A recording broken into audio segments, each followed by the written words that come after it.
We need to be feeding our body physically, which is why I work out at 5 o'clock in the morning.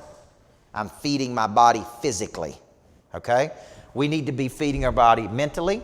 That means we're participating in activities that give us energy. You talk about reading an hour a day. Reading gives you mental energy. Being involved in the coaching program gives you mental energy. It keeps you from being stuck. Then we need to get emotional energy. This is from our relationships, passion, desire. Then we need to be fed spiritually in our spiritual relationships. So balance to me is I'm feeding all of those. So you just watch the way I do it. I start every day off with a physical workout. Then I get fed spiritually because I either read the Bible or I'm listening to sermons. I'm feeding my spirit. Then I feed my heart through my work. This is the emotional satisfaction of what I get from doing what I love doing every day. These are my relationships with my wife, with my daughter, with my family, okay? Then I'm feeding myself, then I'm feeding my spirit by how I'm staying in a forward posture. So what I'm trying to show you here is I don't think we can have a potent life unless we're in balance in all four of these dimensions. Right? If you have a broken heart, how good? Does it really matter how much skill you've got? This is skill if you got a broken heart. If you got a broken spirit. See, so when I get a broken heart or a broken spirit, you know what we do? We shut down. We quit. This is why when a person goes through a divorce, this is difficult. These are challenges because if you're not being fed in all four parts of your nature, then one part is off balance. One part is off center. Okay? And that's why this is really, really critical. So you could look at this and go, I can see where my problem is. I'm not being fed in this area of my life. Okay? And by the way, I went to church for 7 or 8 years. This is in the accountable church. I went to church for 7 or 8 years and was there physically, but I wasn't there. I was there, but you could put me on the attendance list, but I was checked out. You follow what I'm saying? I was completely disengaged.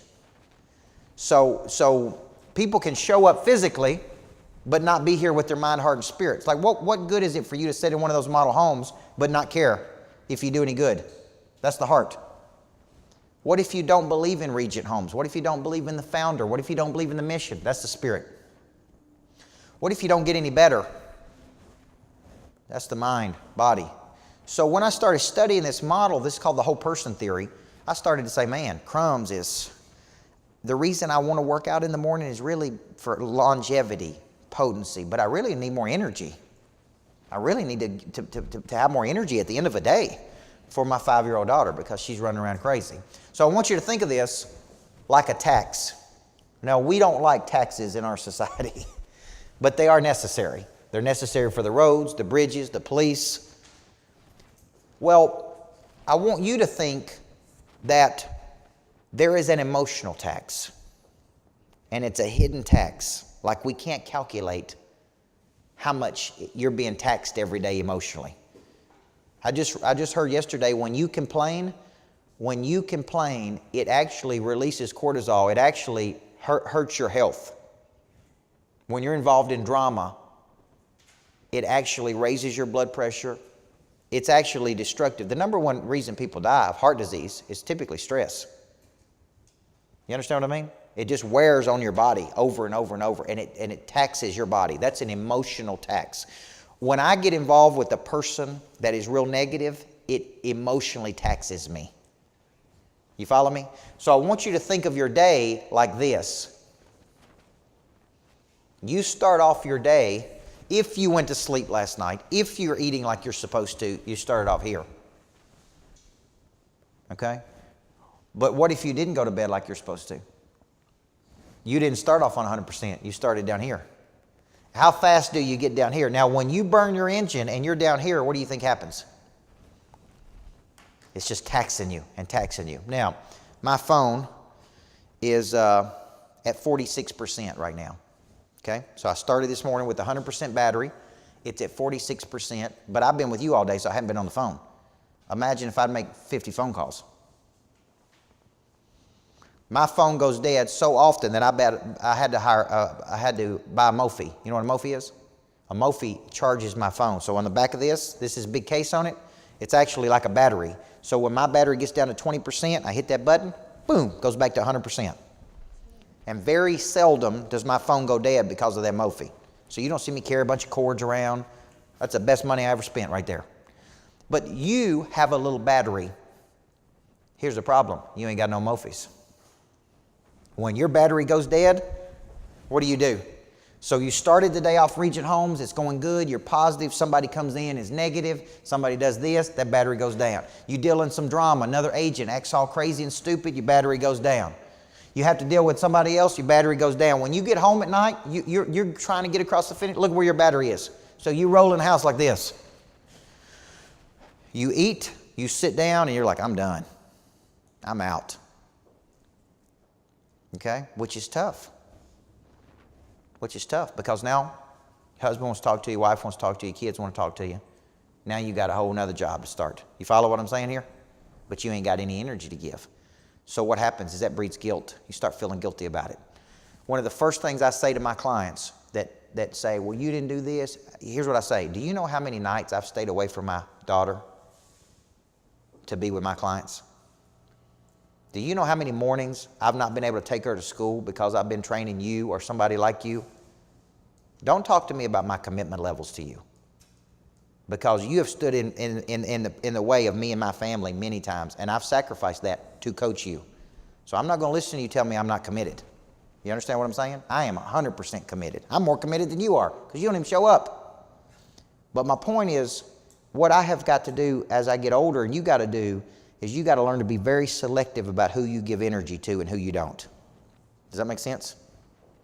You got to be very, I don't let a lot of people in because they will just suck energy out of me. So I have to protect my energy, because I got to have some left over when I get home today. I got to have some for my daughter, I got to have some for my wife, because they are really the ones that get cheated the most. Everybody with me here? Okay? So this is the concept of crumbs. So what do? I don't participate in these things. These are things I try not to participate in, because these are energy suckers. Comparing, complaining, contending, complacency, criticism, cynicism. They're all C's, by the way. These are things that suck the life out of your battery. Okay? They suck the teetotal life out of your battery. Okay? Trying to write all those down. 6 C's. Okay? Now, when you think about this, how do I get out of this? So here's what I said. I got to map my days out. I got to start mapping my days out every night. I got to sit down and I got to plan out my days. Now notice on here it says family. See, it tells you, there's my priorities. Personal time plus God. Shows you my priorities. Shows you my meetings. Family right there. This is my plan for the day. This helps me get control of my schedule. So when something comes along and tries to suck out my energy, you know, I say, I can't do it, man. I'd love to do it. I wish I could do it for you, but I can't do it, because I got to do this, okay? So I'm moving from a defensive posture to an offensive mobility, all right? Now, I've gotten away from this, and I'm going to get back to this. I used to take mini retirements, which means for every 30, 60, 90 days that I went really hard, I would take a break for 3 or 4 days. And I would go away somewhere. I'd go to Florida, and I used to do it religiously. And then my demand got higher, and what I started doing is on my days I was supposed to be off, I would add something, right? So it'd be like this. I'm supposed to be off today, but somebody wanted me to speak somewhere, so I go, I'll do it. And then I started pulling those days off that I was supposed to be, and I started adding days. And listen, we could add something every day of the year. I used to say, no, that's a day off for me, and I need that day off. I need it so I can be good.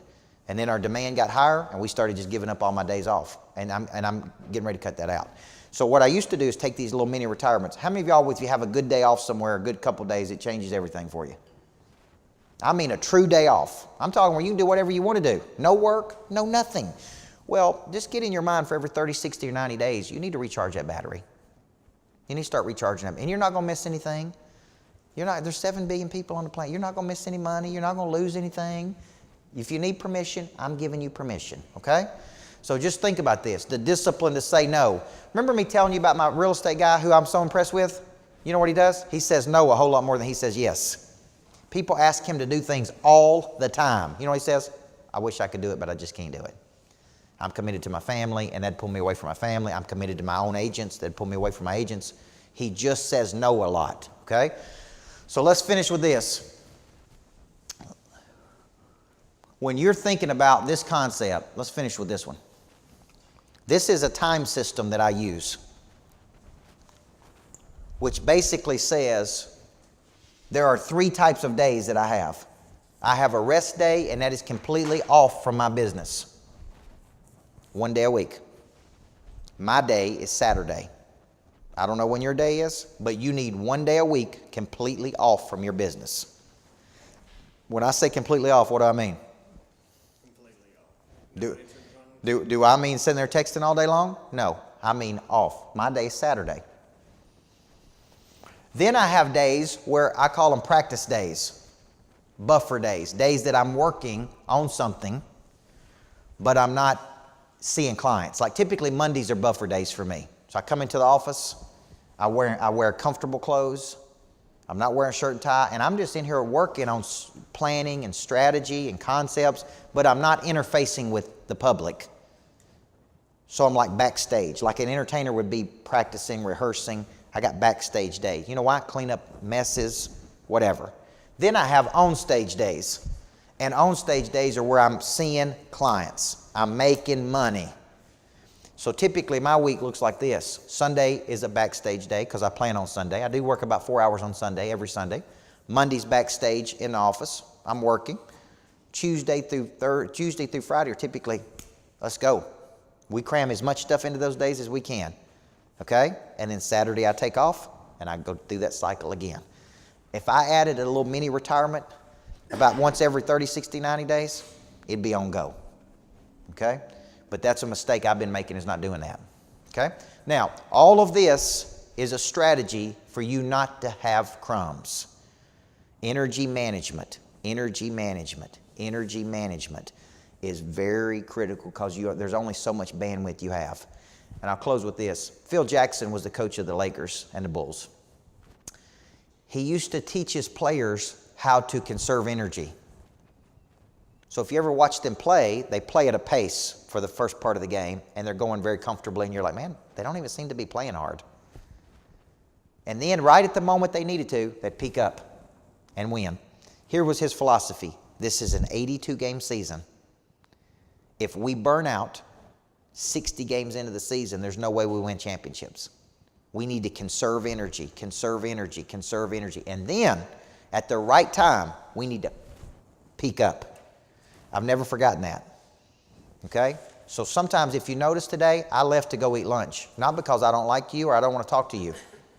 But I need my space in a day to get my mind right. And when I stay with any of the audiences I talk to, they talk to me the whole time. No offense. But for me to be good for you, I need about 30 minutes in the middle of the day to regroup because I've been talking for 6 hours. You follow me? And I got another group waiting outside to come in.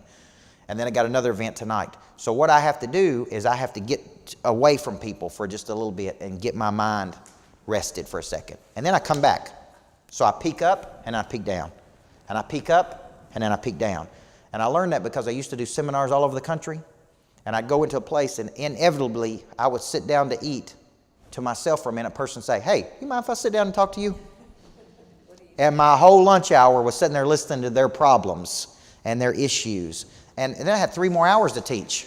So I eventually said, I have to go make some phone calls, or I got to go to my room and eat, okay? Because I just couldn't do it. I just couldn't handle everything, right? Now, do you think this will help you with crumbs, yes or no? Yes. This is a big concept. So when I write the book, I need you to buy it, okay? I need you to buy it. Listen, I want to tell you something. I really, really have enjoyed. I very seldom do full days anymore. It's just because I speak so much. I very seldom do 2 full days with anybody. I do an hour, I do 3 hours. But so when she wanted me to do 2 full days, I'm like, okay, we'll do that. It'd be great. But I don't do it much anymore because it's so heavy on me. Here's what